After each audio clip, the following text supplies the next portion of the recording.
Hi friends, welcome back to our channel Sakthi Technical Vision.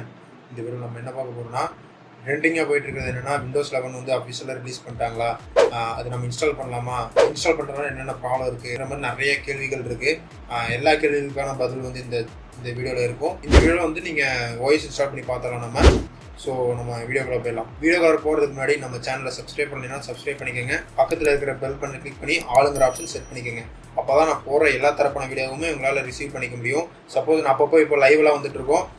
So ஆள் கொடுத்துட்டிங்கன்னா தான் நான் லைவ் போட்டாலுமே உங்களுக்கு நோட்டிஃபிகேஷன் வரும். வாங்க வீடியோக்குள்ள போயிடலாம்.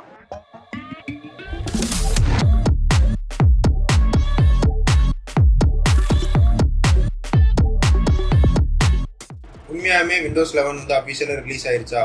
எஸ், அஃபிஷியலாக வந்து ரிலீஸ் ஆயிருச்சு. ஆனால் வந்து இது இன்னும் பீட்டா டெஸ்டிங்கில் தான் இருக்குது. பீட்டா டெஸ்டிங்னா டெஸ்டிங்கில் தான் இருக்குது. அதாவது ரிலீஸ் பண்ணிட்டாங்க, ஆனால் வந்து டெஸ்டிங்கில் தான் இருக்குது. இனி ஸ்டேபிள் வெர்ஷன் இனியும் வரல. சரிங்களா? ஸ்டேபிள் வெர்ஷன் என்னன்னா, நம்ம இப்போ யூஸ் பண்ணிருக்கோம் பார்த்தீங்கன்னா விண்டோஸ் 10 விண்டோஸ் 7 யூஸ் பண்ணிருக்கோம்ல, அதெல்லாம் ஸ்டேபிள் ரோம், அதில் பக்ஸ் எதுவும் இருக்காது. ஸோ இதில் வந்து பக்ஸ் இருக்க வாய்ப்பு இருக்குது. சரிங்களா? ரெண்டாவது கேள்வி, எல்லாத்துக்குமே இந்த கேள்வி வந்து கண்டிப்பாக எல்லாத்துக்குமே இந்த கேள்வி இருக்கும். நம்ம சிஸ்டத்தில் வந்து விண்டோஸ் 11 இப்போ இன்ஸ்டால் பண்ணலாமா?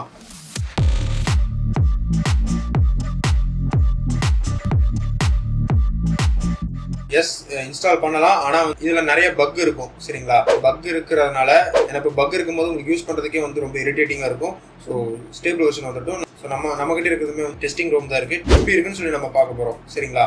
அடுத்த கேள்வி, விண்டோஸ் 11 ஃப்ரீயா இல்லை பர்ச்சேஸ் பண்ணணுமா?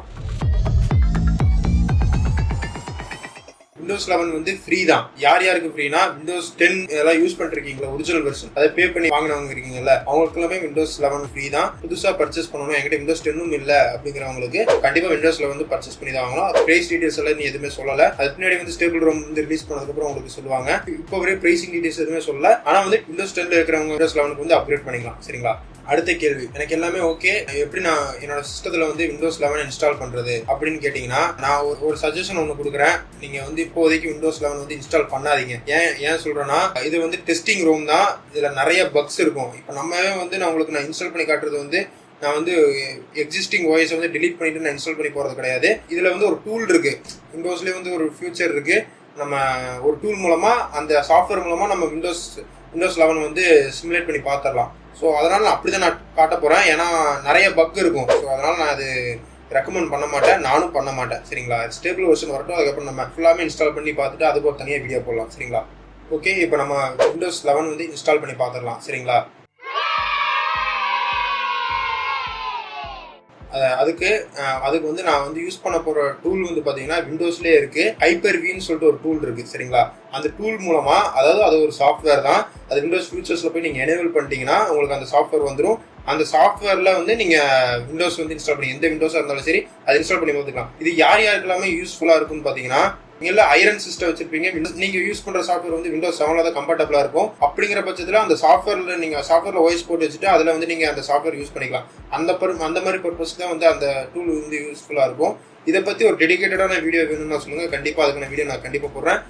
இப்போ வந்து இது வந்து நான் இதுல வந்து உங்களுக்கு நான் ஒர்க் பண்ணி காட்டுறேன். உங்களுக்கு வீடியோ தனியாக வேணும்னு சொல்லுங்க, எக்ஸ்பிளைன் பண்ணி உங்களுக்கு ஒரு வீடியோ போடுறேன். சரிங்களா? பாதி நம்ம எப்படி வந்து அந்த டூலை வந்து நம்ம கெட் பண்ணிக்கிறதுன்னு பாத்தீங்கன்னா, இது வந்து விண்டோஸ் 8 விண்டோஸ் 10 வச்சிருக்கீங்கன்னா இன்பில்டாவே வந்து உங்களுக்கு ஹைப்பர்-வின்னு சொல்லிட்டு ஒரு டூல் இருக்கும். அது வந்து விண்டோஸ் ஃபியூச்சர்ஸ்ல வந்து நீங்க எனேபிள் பண்ணிக்கலாம். எனேபிள் பண்ணிக்கிறது மூலமா அந்த டூல் வந்து நீங்க உங்க சிஸ்டத்துல இம்போர்ட் பண்ணிக்கலாம்.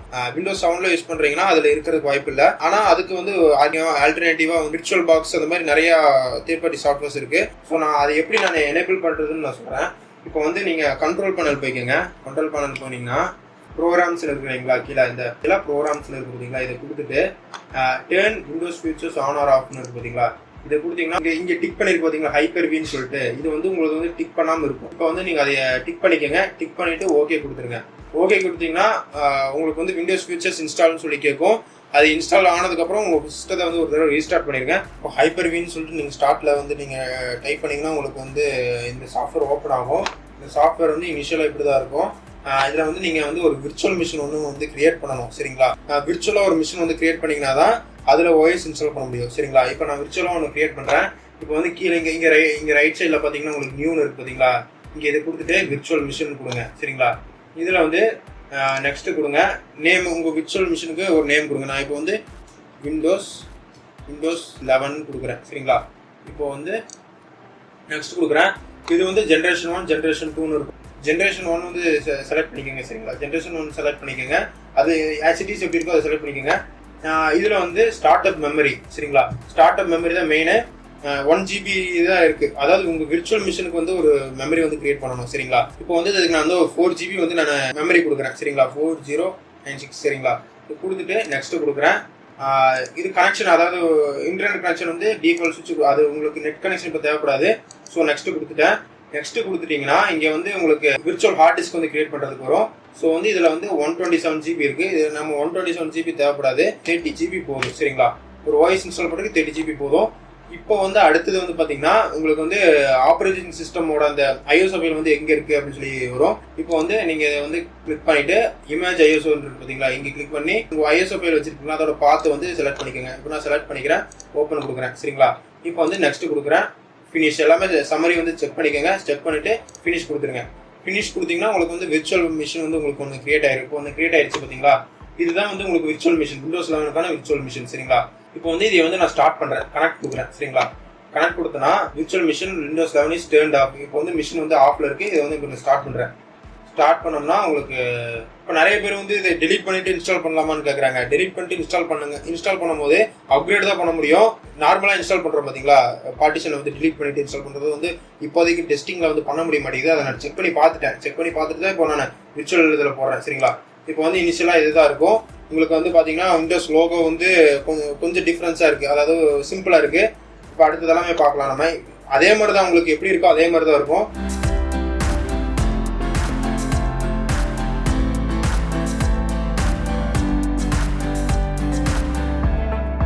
அடுத்தது வந்து நம்ம டேர்ம்ஸ் அண்ட் கண்டிஷன்ஸ் எல்லாமே அக்செப்ட் பண்ண சொல்லி கேட்கும். இதெல்லாம் படிச்சு பாருங்க. படிச்சு பார்த்துட்டு அதுக்கப்புறம் வந்து நீங்கள் அக்செப்ட் கொடுத்துட்டு நெக்ஸ்ட் கொடுங்க. ஸோ வந்து இதில் நம்ம கிரியேட் பண்ணி வச்சோம் பார்த்தீங்களா 30 GB. 30 GB வந்து நம்ம பார்ட்டிஷனை வந்து அப்படி ஃபுல்லாமே கிரியேட் பண்ணிக்கிறோம். கிரியேட் பண்ணிவிட்டு இப்போ நெக்ஸ்ட் கொடுக்குறேன். இப்போ வந்து இது ஓஎஸ் இன்ஸ்டால் ஆக முடிஞ்சிட்டோம். ஸோ ஓஎஸ் இன்ஸ்டால் ஆனதுக்கப்புறம் எப்படி இருக்குன்னு நான் உங்களுக்கு சொல்கிறேன்.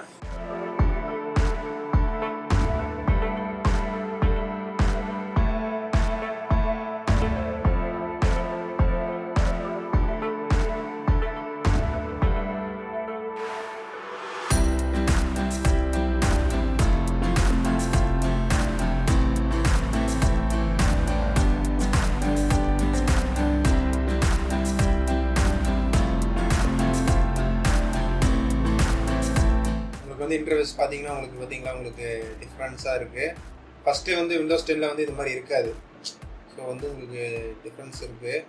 செட்டப்பே வந்து வேறு மாதிரி இருக்குது பார்த்தீங்களா. இதை வந்து நான் செட்டப் பண்ணிட்டு வந்துடுறேன்.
உங்களுக்கு ஃபுல்லாக இன்டர்ஃபேஸ் எல்லாமே மாறிடுச்சு. உங்களுக்கு பார்த்தாலே தெரியும். உங்களுக்கு விண்டோஸ் 10ல இந்த மாதிரி இருக்காது. இப்போ வந்து உங்களுக்கு மேஜராக இப்போ நம்ம ஓப்பன் இனிஷியலாக என்னென்ன உங்களுக்கு டிஃப்ரென்ஸ்னு பார்த்தாலே தெரியும். உங்களுக்கு வந்து விண்டோஸ் இதெல்லாமே வந்து இங்கே இருந்துச்சு. டாஸ்க் பாரே டோட்டலாக வந்து டிஃப்ரென்ஷியேட் பண்ணியிருக்காங்க. மற்றபடி வந்து உங்களுக்கு நம்ம ஓப்பன் பண்ணி பார்க்கலாம். என்னென்ன டிஃப்ரென்ஸ் வந்து ஒவ்வொன்றா போய் பார்க்க வேண்டாம். சும்மா வந்து நம்ம பார்க்கும்போது என்னென்ன தெரியுதுன்னு சொல்லி பார்க்கலாம். உங்களுக்கு வந்து இது எல்லாமே ஐகான்ஸ் எல்லாமே வந்து கொஞ்சம் சேஞ்ச் பண்ணியிருக்காங்க. அதுவே நல்லா தான் இருந்துச்சு. விண்டோஸ் 10ல் இருந்ததே நல்லா தான் இருந்துச்சு. ஸோ மற்றதெல்லாமே எதுவுமே உங்களுக்கு டிஃப்ரென்ஸ் இல்லை. இதெல்லாமே அதே மாதிரி தான் இருக்குது. ஐகான்ஸ்லாம் கொஞ்சம் சேஞ்ச் பண்ணியிருக்காங்க. இப்போ பெரிய டிஃப்ரென்ஸ்லாம் எதுவுமே இல்லை. உங்களுக்கு பார்த்தீங்கன்னாலே தெரியும். உங்களுக்கு இதுதான் விண்டோஸ் 11 சரிங்களா. உங்களுக்கு பார்த்தீங்கன்னாலே உங்களுக்கு தெரியும். இப்போ வந்து ஓப்பன். இது வந்து எக்ஸ்ப்ளோரர் வந்து இப்படி தான் இருக்குது. சர்ச் பார்த்தீங்கன்னா உங்களுக்கு சென்டரில் கொண்டு வந்திருக்காங்க. இதில் வந்து விண்டோஸ் சிம்பிள் வந்து எப்படி இருக்குது, அதுவும் ஃபுல்லாமே வந்து சென்டரில் கொண்டு வந்திருக்காங்க. இது வேணும்னா நம்ம வந்து லெஃப்ட் ஹேண்ட் சைடில் வந்து கொண்டு வந்துக்கலான்னு சொல்கிறாங்க. ஆனால் வந்து உங்களுக்கு இது வந்து கன்வீனியண்ட்டாக இருக்காது. நம்ம யூஸ் பண்ணி பழகினது எப்படின்னா விண்டோஸ் 7 இருக்கட்டும் எல்லாத்துலேயுமே வந்து நீங்கள் கண்ணை மூடிட்டு லெஃப்ட் சைடு கொண்டு வந்து ஸ்டார்ட் பட்டன் அழுத்தி இதாக பழக்கமாக இருக்கும். இது கொஞ்சம் கஷ்டமாக இருக்கும். ஆனால் யூஸ் பண்ணி பழகிருன்னு நினைக்கிறேன். அப்படி இல்லைன்னா இதை வந்து நம்ம மாற்றுறதுனாலும் மாற்றிக்கலாம். ஸோ மற்றபடி என்ன டிஃப்ரென்ஸ் இருக்குன்னு பார்த்தீங்கன்னா உங்களுக்கு இதில் ஒன்றும் பெரிய டிஃப்ரென்சஸ் எதுவுமே இல்லை. ஸோ இதெல்லாமே மாற்றிக்கலாம். இனிஷியலாக இதுதான் இருக்குது. ஸோ இதோட ஃபியூச்சர்ஸ் பற்றி உங்களுக்கு விண்டோஸ் 10 கம்பேரிங் டு விண்டோஸ் 11 வந்து உங்களுக்கு தனியாக வீடியோ வேணும்னா சொல்லுங்கள், கண்டிப்பாக வீடியோ போடுறேன். ஸோ இந்த வீடியோ அவ்வளோதான். இந்த வீடியோ பார்த்து முடிச்சுட்டு உங்களுக்கு இந்த வீடியோ பிடிச்சிருந்துச்சுன்னா லைக் பண்ணுங்கள், உங்கள் ஃப்ரெண்ட்ஸ் எல்லாத்துக்குமே ஷேர் பண்ணி விடுங்க. மறக்காமல் நம்ம சேனலை சப்ஸ்கிரைப் பண்ணிக்கோங்க. ஏன்னா சப்ஸ்கிரைபர்ஸ் வந்து ரொம்பவே கம்மியாக இருக்குது. கண்டிப்பாக எல்லாரும் உங்கள் ஃப்ரெண்ட்ஸ் எல்லாத்துக்குமே ஷேர் பண்ணி விடுங்க. சப்ஸ்கிரைப் பண்ணிவிட்டு பக்கத்தில் இருக்கிற பெல் பண்ணி கிளிக் பண்ணிவிட்டு ஆளுங்கிற ஆப்ஷன் செட் பண்ணிக்கோங்க. அப்போ தான் நான் போகிற எல்லா தரப்பான வீடியோவும் உங்களுக்கு நோட்டிஃபிகேஷன் வந்துகிட்டே இருக்கும். ஸோ அதை மட்டும் பார்த்துக்கோங்க. நம்ம வந்து வீக்லி ஒன்ஸ் வந்து நம்ம லைவ் வரலான் இருக்கோம். ஸோ அதுக்கும் பார்த்து சப்போர்ட் பண்ணுங்கள். அது நீங்கள் ஆளுங்கிற ஆப்ஷன் செட் பண்ணிங்கன்னா தான் உங்களுக்கு நோட்டிஃபிகேஷன் வரும். இப்போது அதனால் அதை மட்டும் நீங்கள் செக் பண்ணிக்கோங்க, சரிங்களா? ஸோ நம்ம அடுத்த வீடியோவில் சந்திக்கலாம். அதுவரை உங்களிடம் விடைபெறுவது சக்தி. தேங்க்யூ.